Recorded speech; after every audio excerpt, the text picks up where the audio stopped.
네, 반갑습니다. 방송개발자 전기교대 정우식입니다. 워낙 정경 교수님이 좋은 강의 해주시는데 제가 그 강의 들으면서 그 생각이 들었어요. 오늘 활성화 방안의 핵심적인 방법 중에 하나가 챗GPT를 잘 활용하면 좋겠다. 그 생각이 들었습니다. 한마디로 오늘 제가 활성화 방안 중에 하나는 선생님들의 배경이 다 다릅니다. 그 배경이 다른 것을 지금 현재 우리 대학원에서 나름대로 선택 교육과정을 운영해서 과목을 다양하게 선택하게 하고는 있지만 한마디로 얘기하면 그래도 이분들의 요구에 충분치 않다.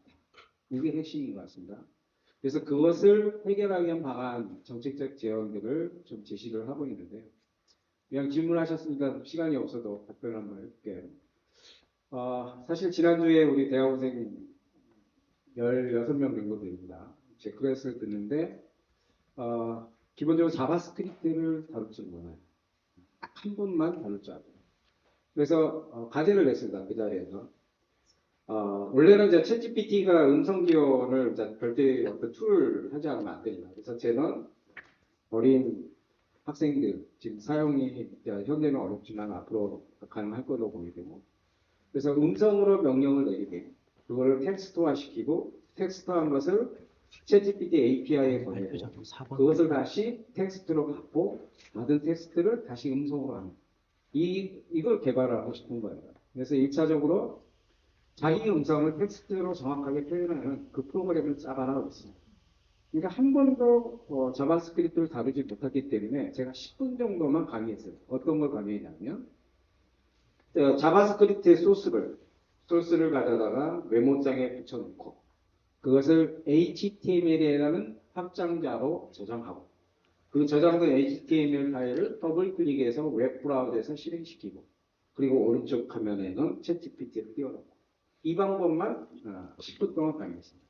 그리고 이제 시간을 딱 20분을 내렸는데 정말 한 번도 자바스크립트 써보지 못하신 선생님들 제가 20분밖에 시간을 안 줘서 그런지 모르지만 6분이 완벽하게 해냈습니다. 그래서 야 이거 정말 신기하다. 그죠? 정말 신기합니다. 어쩌면은 그 상황을 보면서 우리 교수님도 사실은 워낙 그 지원을 많이 하시다 보니까 AI 교육 전공이 요즘 인기가 대단히 높습니다. 일부 조금 부족한 부분도 있을지 모르겠지만 많은 현장 선생님들이 참여하고 있는데 문제는 교수 혼자서 그 많은 그 대학원생들을 1인 2인 교육하기가 보다 힘들다는 거예요. 그런 면에서 오히려 이런 챗GPT를 적극적으로 활용하는 것이 어떤가라는 생각이 듭니다.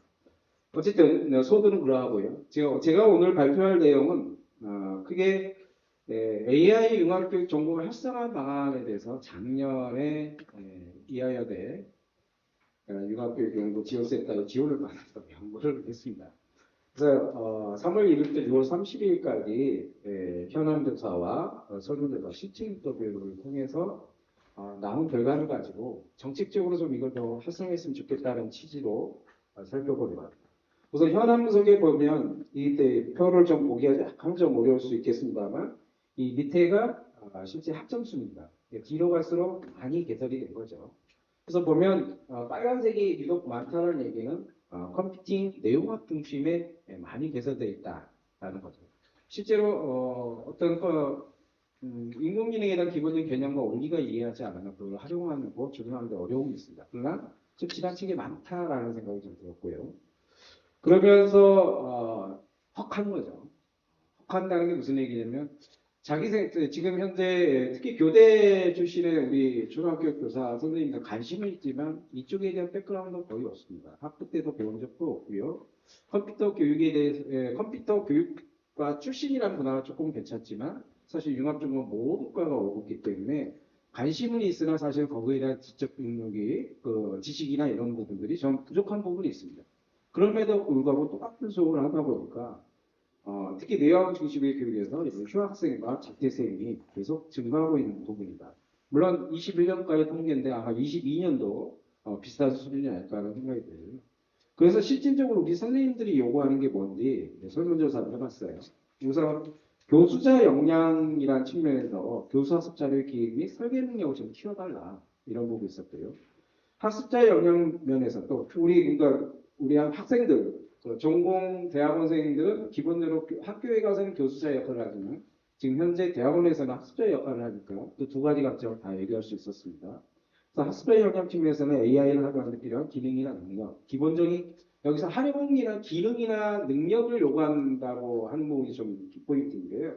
보통 우리가 보면 우리 대학원 과정에는 이런 중심의 교육을 많이 하려고 합니다. 현장은 그 이론을 바탕으로 적용을 해라.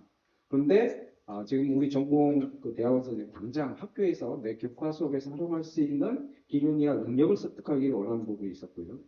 교사 학습 고용은 다행스럽게 다양한 고용을 제공하고 있지만 여기 이제 가운데 부분이 어떻게 보면 우리 AI 소프트 교육과 좀 특화된 모형들인데 이런 부분에 대해서는 이해도도 좀 적고 적용 의향도 그렇게 크지 않은 걸로 나왔습니다.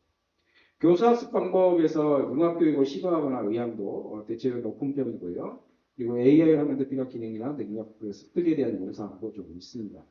평가 쪽에서는 과제 발표에 대한 선호도, 프로젝트 선출물에 대한 선호도가 가장 높게 있는데 사실 실제로 프로젝트에 대한 실제 수업 적용 사례, 그러니까 대학원에서 우리 교수님들께서 이렇게 프로젝트 선출물을 요구하는 그런 수업들은 실제로 많지는 않았었고요. 그리고 교사학습 환경에 있어서도 인터넷 환경에 대한 만족도가 있었습니다. 그러나 대체적으로 3.63이면 높지 않아요.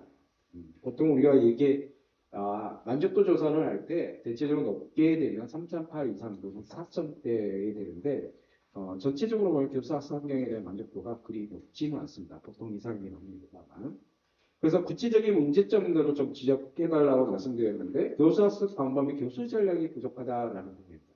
지금 현재 대학원 같은 경우 잘 아시겠지만 이렇게 사범대 중심으로 이렇게 개설되는 학교들도 있고 또 일부는 공학 중심으로 이렇게 개설되는 데도 있습니다. 문제는 이 교수님들의 교사학습 방법과 교수 전략이 충분치 않다라는 지적들이 많다는 거죠.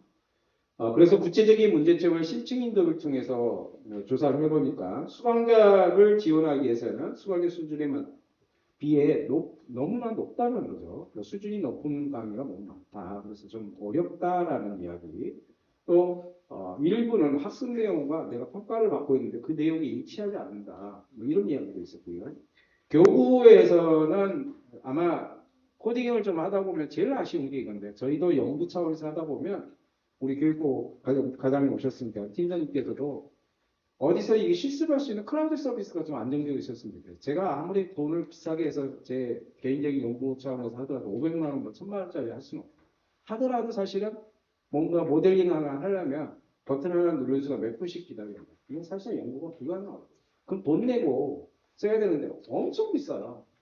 저희 뭐 연구비하고는 엄두를 못 냅니다. 이런 상황에서 결국은 남이 잘 만들어진 AI 엔진을 가져다가 하는 정도밖에 안 되겠다. 지금 당장은 그것도 대단한 거야 할지 모르지만 과거 우리 ICT 교육 한참 활용 중심 교육하다가 2015년 거의 10년 지나서 다시 우리도 개발해보자. 그래서 소프트 교육을 강조했는데 AI도 지금 남들이 다 잘 만든 챗GPT, 인기 기능, 여러 인식들을 그런 걸 사용해서 우리나라도 응용 프로그램을 만들 수 있지만 핵심은 그 엔진을 개발하는 거거든요. 그 트랜스포머라는 알고리즘 통해서 우리만의 엔진을 개발하는 능력이 필요한데 지금 현재 그런 부분에서 아주 약하다는 거죠.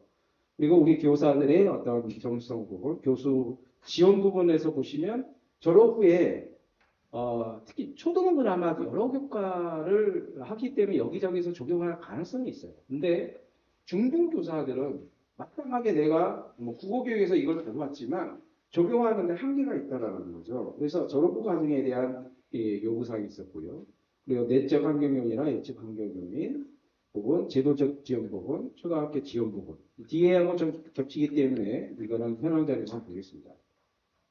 한마디로 이제 이 요구 분석의 시사점 보면 단것 같고요. 이 내용도 마찬가지로 뒤에서 종합적으로 얘기하니까 내용만 보여드리고 활성화 방안에서 말씀드리겠습니다.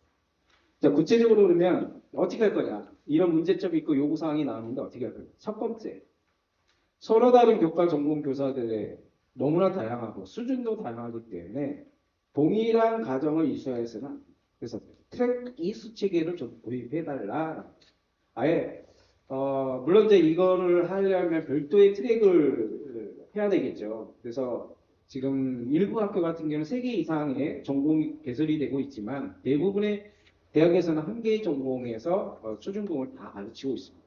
그래서 그 수준에 맞춰서 트랙 이수를 하고 이걸 전담하려면 저 광역단이든 인근 대학하고 같이 묶어서 진행을 할 수도 있는데 이것도 사실 전북에서 저희 대학하고 이제 그 강원도 전북대학교가 운영을 하고 있는데 트랙 이수 체계 이 정도의 거리에서는 충분히 가능하지만 이런 것들이 현실적으로 얼마큼 이루어질 수 있을지 모르겠습니다. 그러나 우리에게는 온라인 교육이라는 아주 기가 막힌 제도가 있기 때문에 이런 것들을 잘 활용해서 좀 이수 체계를 좀 만들어둬야 되겠다. 두 번째는 교구나 정보 공유 체계를 마련해달라. 이번에 다행스럽게 디지털 새싹 캠프하면서 교구가 완전 풀렸습니다. 별 이상한 교구부터 시작해서 온갖 교구들의 장치가 되는데 어쨌든 뭐 여러 가지 비판은 있습니다만 저는 긍정적으로 봅니다. 왜냐하면 새로운 시장이 열렸고 그에 대해서 많은 교구들이 이번 캠프를 통해서 또 성능도 검증되고 또 이번 그래서 상반기 때는 안정적으로 잘 이루어지리라 봅니다.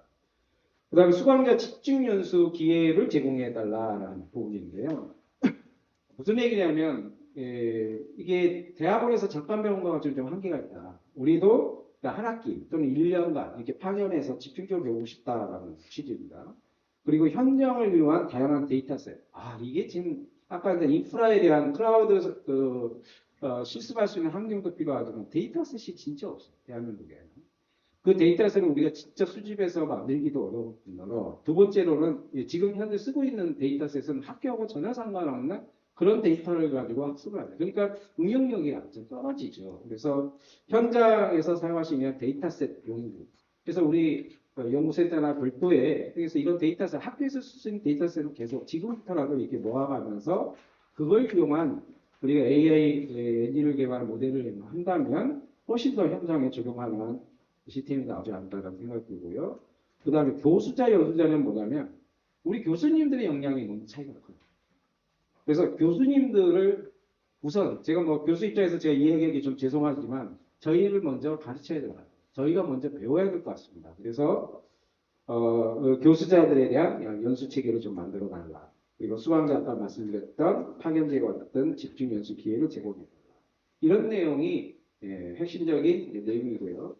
정책 제형은 다음과 같이 한번 정리해서 설명해 보았습니다. 이상입니다. 감사합니다.